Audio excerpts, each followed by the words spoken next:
Hi, my name is Sangita Kumar, and I'm the CEO and founder of Be the Change Consulting. Join me in Liberated AF, the workplace revolution. This is a podcast where we get to explore what does it take to become the organization that we want to work for. So what is that? The organization I want to work for, it supports my humanity and makes me feel like I belong. It's a place that isn't racist, it isn't extractive. It works for the boomers and the Gen Alphas. There's space for everyone to bring their genius to work. Don't we want to become that? And don't we want to create that? So I have been studying organizational dynamics for over 20 years, and I love working with teams stuck in an entrenched challenge to bring clarity to diverse perspectives and look for ways that human-centered systems. We're going to tell stories, we're going to answer questions, we're going to offer strategies on this podcast. Together, we are going to become something new. Let's go. Sangeeta, another day, another episode.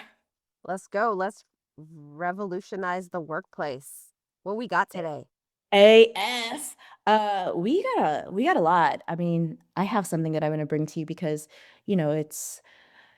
it's summertime, the seasons are changing, and the team dynamics are there. So I have a couple of clients that I've been working with that I've noticed that there are some reoccurring patterns. And it's interesting. It's different types of organizations, private, nonprofit, all adults. And it's staff teams are working together and they're having conflict. And what's happening is instead of engaging in spaces where they can have the tough conversations, offer feedback, they're going to the behavior of, okay, I'm just here to do my work. They might ignore the problem, okay? Or because they're working with another team member, they might completely silence them in like different ways. And the patterns that I'm seeing is instead of like pausing, going, what do we need to support strong collaboration and communication? Folks aren't doing it. And I think that when you have younger folks in the workforce, that kind of makes sense a little bit because folks are kind of learning on the job. They're learning about work dynamics, people dynamics. A lot of these teams that I've been supporting the last couple of weeks, they're in leadership roles and they've been working for a minute. So what do you think? Okay. So it sounds like what you're describing is you have a couple of clients who are having conflict in the teams and conflict amongst team members, and that they're struggling to engage in the conflict in a productive way, to actually like maybe understand what the conflict is, take accountability, apologize or repair if they need to, find a different way of working so that so that the conflict doesn't keep happening.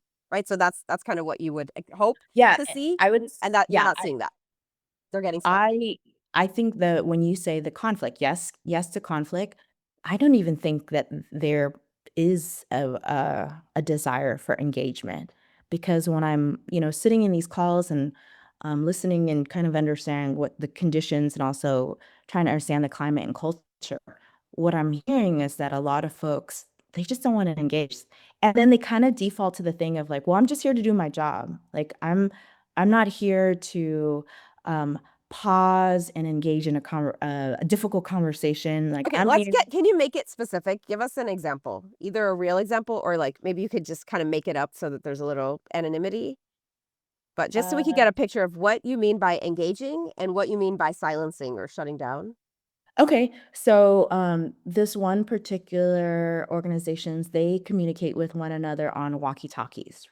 So different departments. All right. And so the walkie-talkies could be around general workflow, maybe there's clients coming in. And so what's happening is that some of the folks are having maybe personal problems or challenges, maybe disagreements in the workplace. And so what happens is they carry it into work hours, and if someone's walkie-talking someone, they won't respond. Or if someone's asking for support, they won't respond.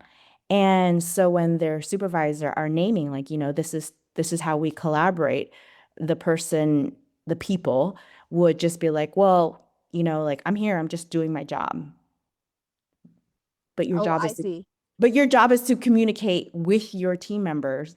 And so when, sitting in the one-on-one, you find out that there are some maybe personal conflicts that happen outside of work, but then it becomes, a professional problem. Mm. Oh my God. Yeah. All right. So we're in seventh grade, essentially.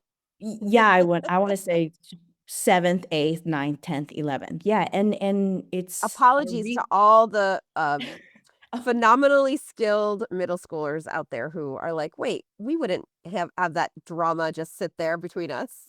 right, because collaboration would be harder and there's non-existent communication. And, we're kind of chuckling about this. And at the same time, I've been hearing about this a lot. And so I think for some of the leaders, they're having a hard time naming it. And of course, I go to the thing of like, what is the expectations? How do you hold accountability? What are the values, right? You go back to those foundational things. You want to use those tools to engage in the conversation and the Hmm. conflict resolution. And they're just like, no, we ain't doing, no, we can't try it. There's a lot of I also think they're exhausted from listening to the gossip and the drama. Mm. From each other. Yeah. Uh-huh. Yeah. Okay, so then it's sort of like, and the reason I think you named sort of like the age of the staff that you're talking about is you're like, this is happening across all, like part of you is like, Yeah. if this was younger staff, maybe we could say, oh, you're learning how to deal with conflict in the workplace.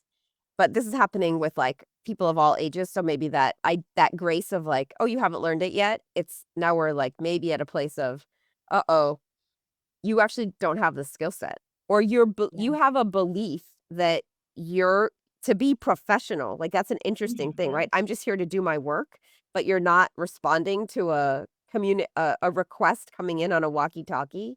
Like if I think Mhm. about a workplace that has walkie-talkies, it's because they need your attention immediately. Right. It's a lot of communication that's happening on the go.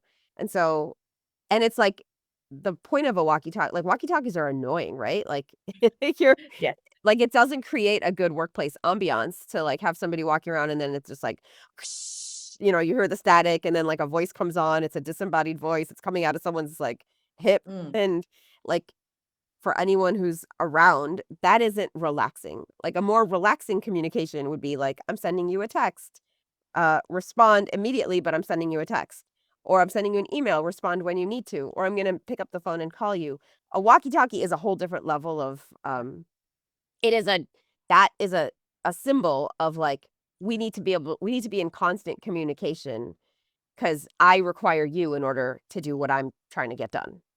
Right. So there's got Mhm. to be some connection like that. But then it's like these people who are ignoring a walkie-talkie call, if they think I can ignore a walkie-talkie request and say I'm gonna do my own job, but not engage with, um, a request coming in, that just seems like, how could they do their job?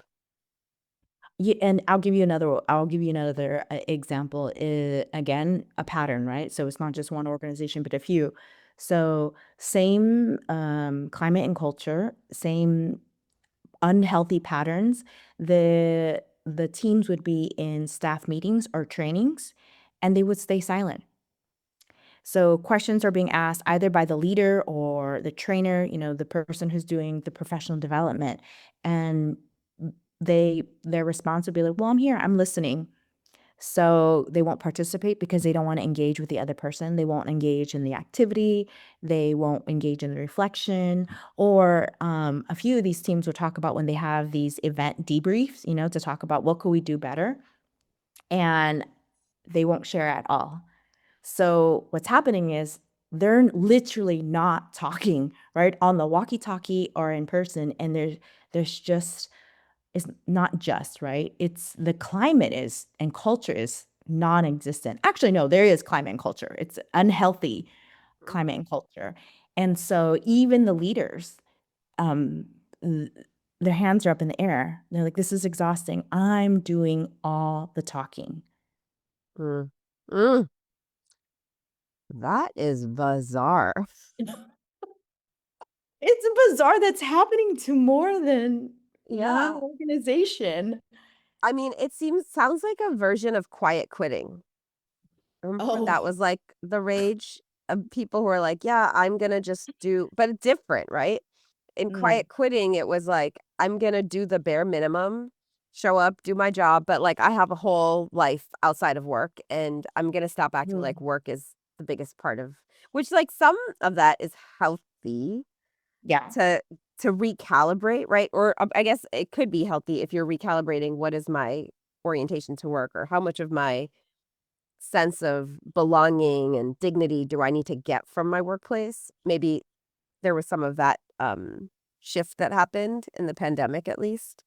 But this what you're talking about sounds pretty like people are slowly my friend just said this thing the other day where she said people want to belong, but they don't necessarily want to join or they don't know how to join.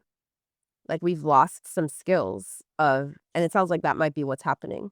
Like the intensity of Yeah. communicating in person with someone after we've been socialized so much to be on our phones and like that's what it feels like. Is like when somebody sends me a text and I don't want to respond to it, I can just sort of like put the phone down and not Mhm. respond. But I don't think I could do that if you asked me a question to my face. I wouldn't be able to just set you aside and like walk away. Oh, But but they that's kind of doing what's happening. it. Yeah, they're People are treating each doing other it. conversations like it's cell Okay, phone. can I add one more thing and then maybe you can and I don't know. I hope I don't get canceled for this because I was really sitting and I'm listening. And I do believe that throughout this entire series and our podcast, we talk about, our identities and who are we coming into the workplace and really creating a place where we can be authentic and real and um, be able to take space and make space. And what I'm hearing with these teams is that I feel there's a loss of professional identity. Okay, so let me what I think. And I think for me, I know the word professional might make people feel some way like, what does professional mean? But for me, my Mm, professional identity when I show up for you, someone I work with, and our team is that we have co-signed and aligned and agree in modes of communication to support our work. We have agreed that when we collaborate, yes. this is what it looks like, it sounds like, you know?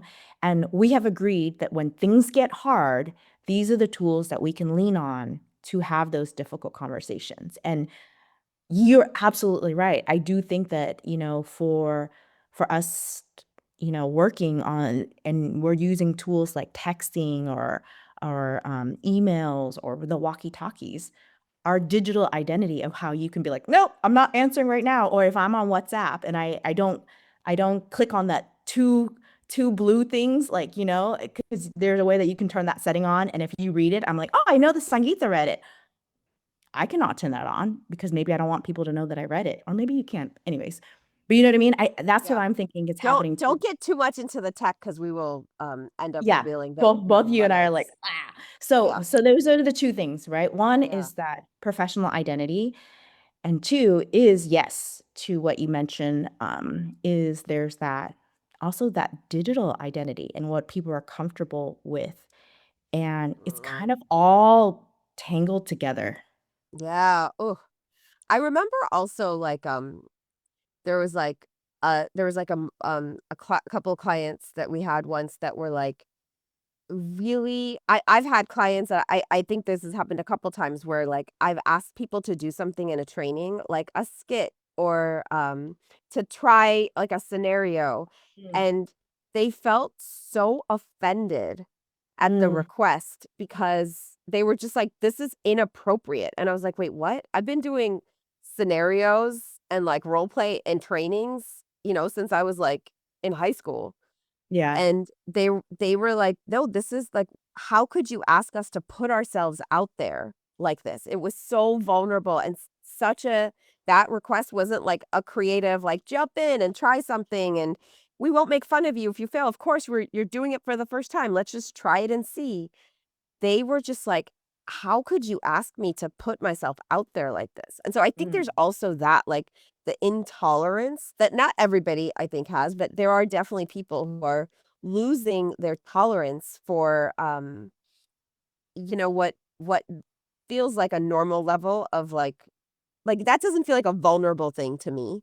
But there are Mhm. people who, like, I think that scale of what is vulnerable or what feels like a risk or what feels humiliating, Yeah. it is I think there's more people who, yeah, are like, that would be really hard to I don't wanna take that kind of risk. I don't wanna be seen like that. I mostly am, like, hiding, like, so it sounds similar, right? That there's, like, Yeah. people who are shrinking, playing it small, feeling like, "Oh, you offended me."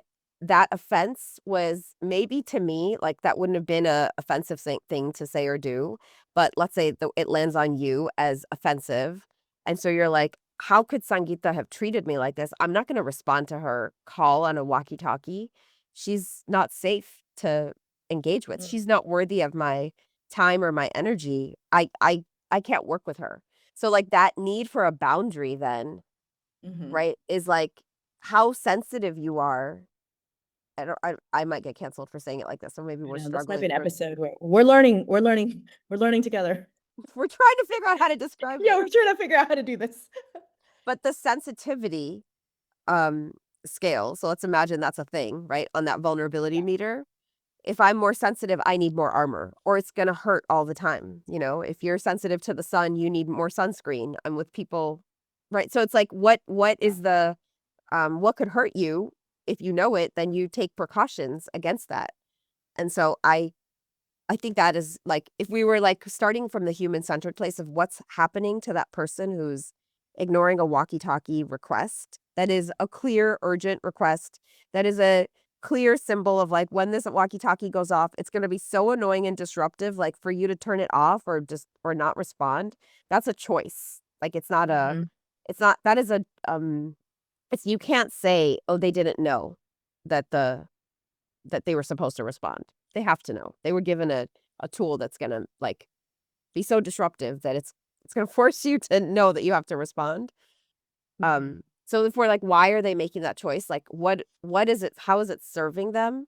It has to be something connected to, like, how hard it is for them to experience conflict, to Mhm. experience, like, not being perfect or to have gotten something wrong, or even to that they were, to feel offended. Like, some of us take offense and can laugh, like, some of us can see something happen and we're like, "Oh, I'm gonna laugh that off." And, so again, offense is like a spectrum. Yeah. I can see that something happened that shouldn't have happened, and there are times where I can laugh it off. Something else happens that shouldn't happen, and I take it very personally. Something else happens that shouldn't have happened, and I wanna fight, or I wanna, like, respond, or something else happens and I say, like, "I have to cut off from you." And so maybe that spectrum is also like, increased sensitivity means more things hurt me. Um, and then the intolerance of not being able to like actually sit with that discomfort means I don't want to acknowledge it. I want to hide from it. And that means I'm going to hide from everything that reminds me of that moment of discomfort, which is you. So then I have to cut myself off from you. So I think that's how I would Mhm. imagine in the most generous way. That I don't know. is What do you think? hella generous. No, I don't have anything to add on to that. And yes, I think that if we were starting with the point of going like we're trying to hold human centered and okay, so now I'm going to throw another curve. Yes, and we want to do that. And then in this case, for the supervisor and the leaders who are trying to support this, it's like if you have every single staff member who are at different levels, right? When we're wonderfully different, different levels of vulnerability, sensitivity, tolerance, and everyone is saying no, then it's like, what do I do, right? Because I'm your boss. I'm not your Yeah. friend. I'm not your therapist. And we're having a training and y'all not showing up. And then it's the thing is, okay, you might think it's only impacting this space here, but that shit lingers. Oh, we can say that because we're liberated AF, that shit lingers and it goes into other departments and it goes to other client facing work, right? So to say like, so this is why that's why I'm like, okay, I'm bringing in the word professional, but then it's like, no, but what is it that we're accountable in that space? And so for the Yeah. leader who are doing, they just did that, right? They're going, okay, I just did this human-centered analysis, what Sangita, and Fong shared in the podcast. Now what? Because I've been sitting here with people who are not communicating, not collaborating. I'm pulling them together in meeting spaces and no one's talking. And it's like, am I their boss or am I a parent or am I a therapist or am I, and like, do I hold that boundary for them? When is it that if I don't, and then I become a leader that's like, oh, you're not sensitive to who we are. And we know that happens. Yeah, totally. Totally. Yeah. And I think the move of like start with empathy, that is the human centered thing, is to Yes. try to understand what is happening, even though they're not going to tell us that, right? That person isn't going to be like, yeah, Sangeeta, I actually, I had an employee who was like this, who was so deeply sensitive about things that I would not have thought were sensitive.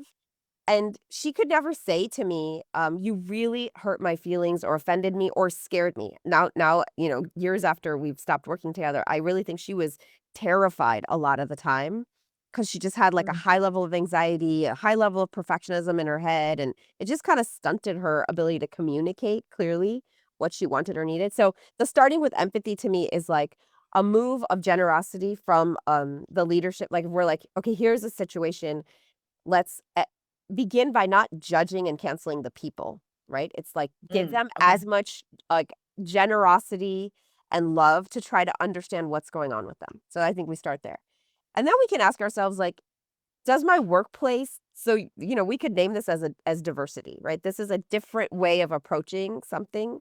I might approach something that is said, I heard it, I responded and internalized it differently than you did. That's Mm. diversity. Okay, we want to live in diverse environments. The question now is, can my workplace handle this much diversity? And I Um, think it can't.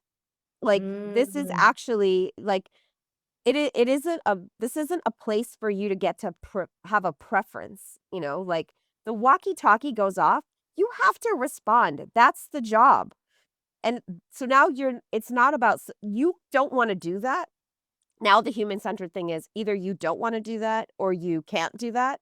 You can't do this job, but that is a minimum criteria that the walkie-talkie goes off, homie, you got to respond. Like, imagine you're an ambulance driver and you're like, I am mad at the dispatcher. The dispatcher is telling me to go to this address. I'm not going to pick up that call because I'm mad at the dispatch. Like, that doesn't, Right. um, so now it's like there's diversity that is about like supporting the diversity of the employees, right? So that is one perspective on Mm. culture. Then there's another perspective that is like our organization exists to provide a service and to benefit people who don't work here necessarily, right? We're supposed to produce value for someone else.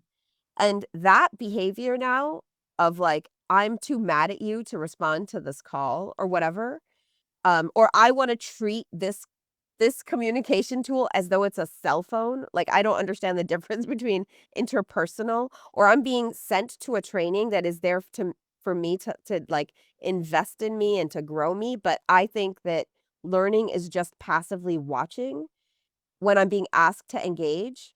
Like, I don't get to make those choices in this workplace. Do you know what I mean? Like, the Yeah. fact that that's what you need is one thing. I think if you're not engaging, right? Like, that Yeah. disengaged response means I can't work with you.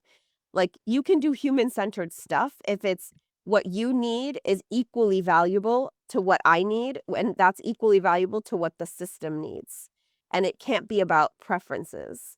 We can't run workplaces based on that. And so I think where you went, right, of like you said, what did you say? Workplace identity? Is that what you're calling it? Yeah, that sounds so much better. I said professional identity. Your professional identity, workplace identity. That is part of like how you onboard people into an organization. Yeah. Which is like to say, like, in this organization, we are a team that, right? So it's like, Mhm. as a team, your job as an individual, like often, a job description sort of lists tasks for, like, these are the tasks that you need to do. So it could be like your success in this role looks like you accomplishing blah, blah, blah, blah, blah. Success also looks like being a good team member, knowing to not let conflicts escalate, to resolve a conflict directly. I bet some of what is making these people exhausted is when people can't engage in conflict directly.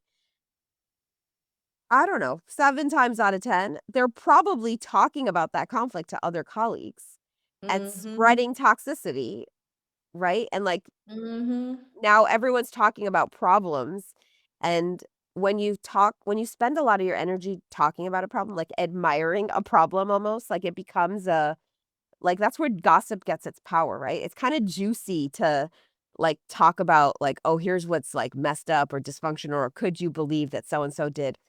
But when we put our energy there and versus putting our energy in, like, actually resolving things, we're actually weakening ourselves.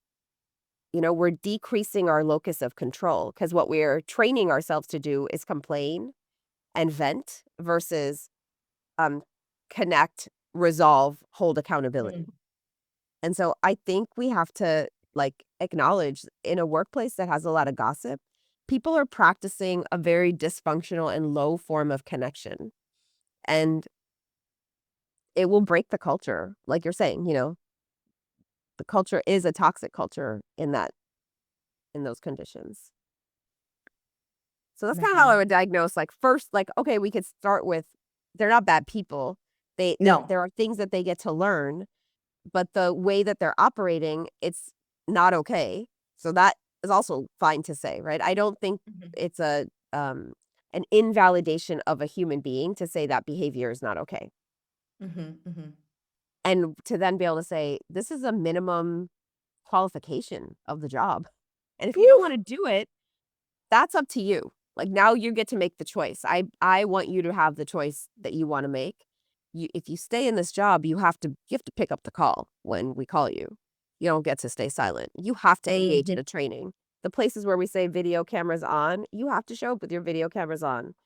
And then it's the job's, responsibility to make sure people have access to a place to work and take a training with their video camera on, so it's like we don't wanna ask for things that we haven't made possible, but we also don't have to, tolerate, in the name of diversity, anti-productive behaviors that go against the purpose of an organization or detract from the culture because we'll break our culture. Culture keeps people loyal and happy and healthy, and, without strong culture, I don't know, everything is harder. Oof.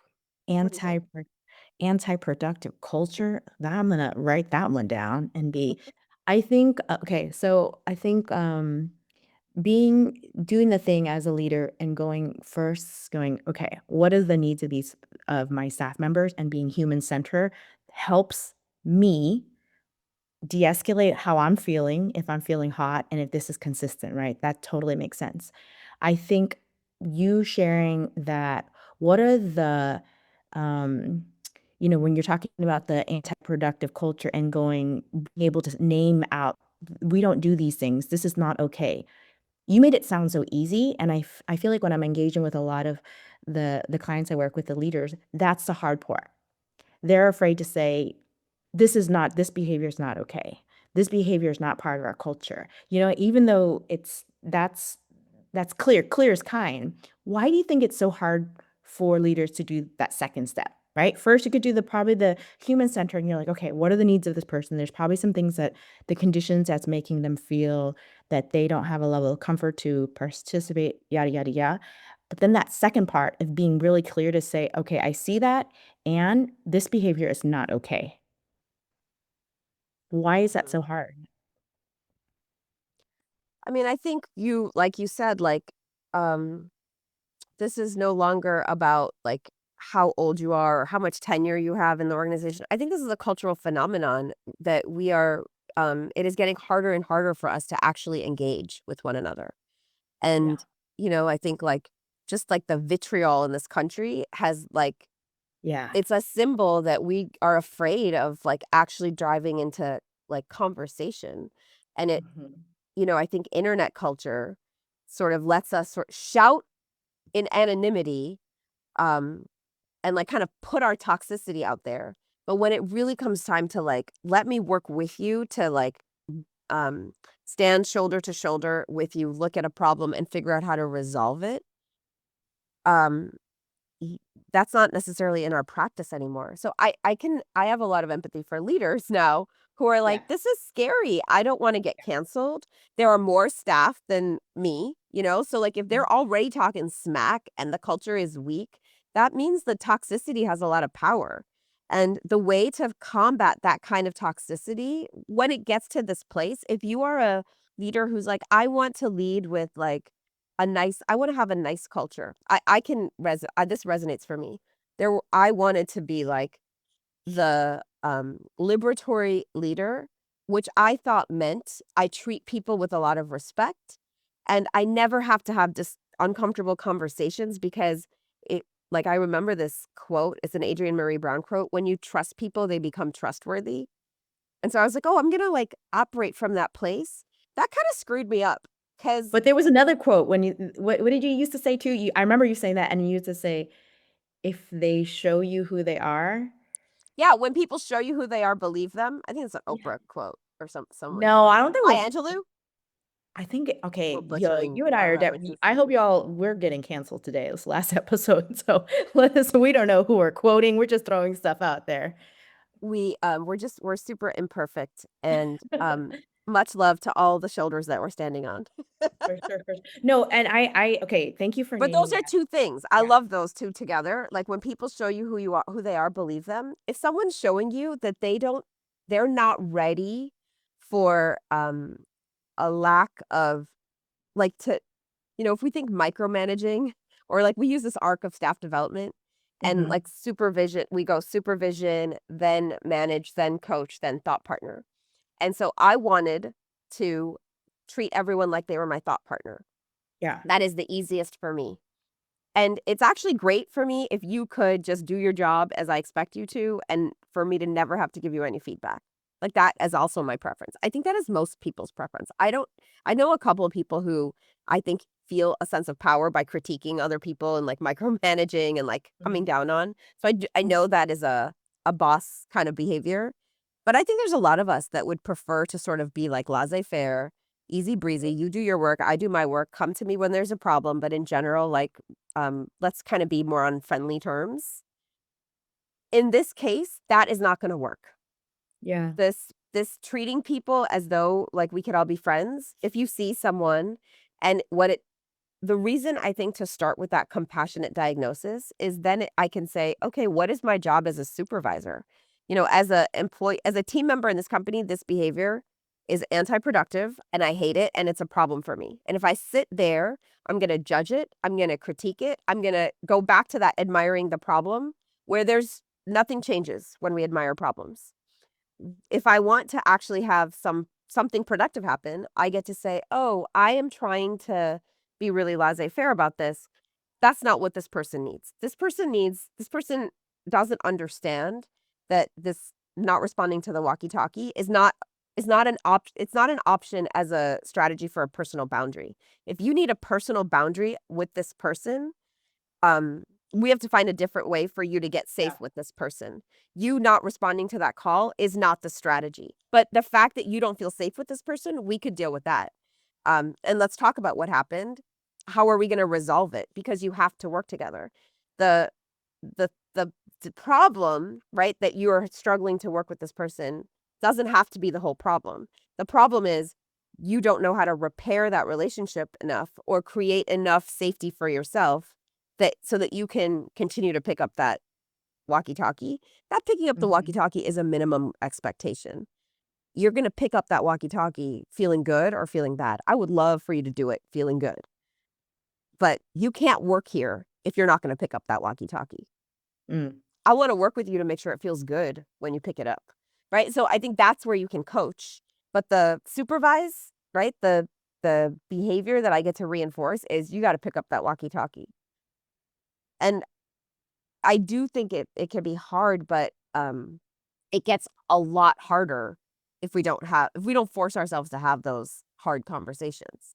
If we Right. don't have it, right, then, and you're already struggling to have them, if you're the person, the walkie-talkie decliner, Yeah. um, if we don't then I get to be somebody who practices a difficult conversation with you, and I get to say, yeah, look, we're gonna have a difficult conversation, and we didn't die. I didn't die. You didn't die. We can do this.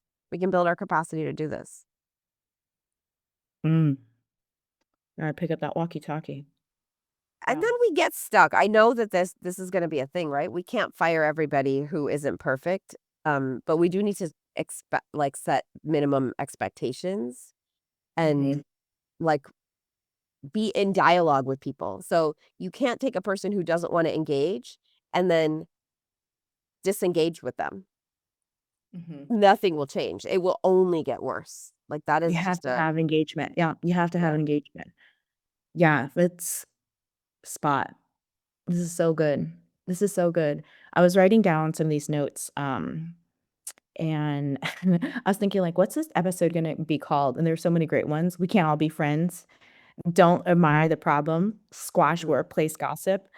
Um, but I really do think it's like you have to have engagement, right? So that Yeah. disengagement, what are you as a leader, what are you creating? What tools and strategy and what space are you creating so there will be to build on the engagement versus continue the disengagement? Oh, Mhm. this was good, Kumi. It was spicy. I'm going to be thinking about this all week.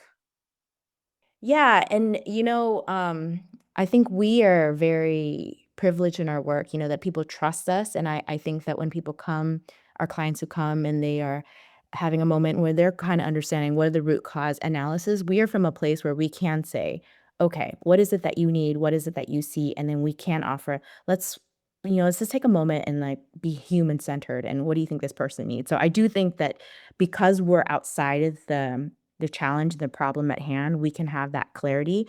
And so then I'm saying this because I want to give props to the leaders who are in the struggle and getting the coaching and asking the questions and employing us to do this. So I do hope that this episode is supportive. We would love to hear what you all think. And if we get canceled, we really enjoyed doing this project with you all. We will promise to figure out who quoted. I don't think that other one is Oprah though. But I think it's Maya Angelou, but yeah, we're okay. going to look it up. We're going to look it up. Well, y'all, this is Liberated AF, and today was a day where it was a beautiful creative chaos between Sangeeta and I. So until the next time, on the next episode. Toodles. Bye. We hope this conversation provided helpful insight and inspired you to create a more inclusive and liberated workplace. If you enjoyed today's discussion, please subscribe, leave a review, and share the podcast with your friends and colleagues. Your support makes a huge difference in helping us reach more listeners like you. We love to hear your thoughts on today's topic. Connect with us on social media and drop a comment. You can find all the links in the show notes. Thanks for listening, and we'll catch you next time.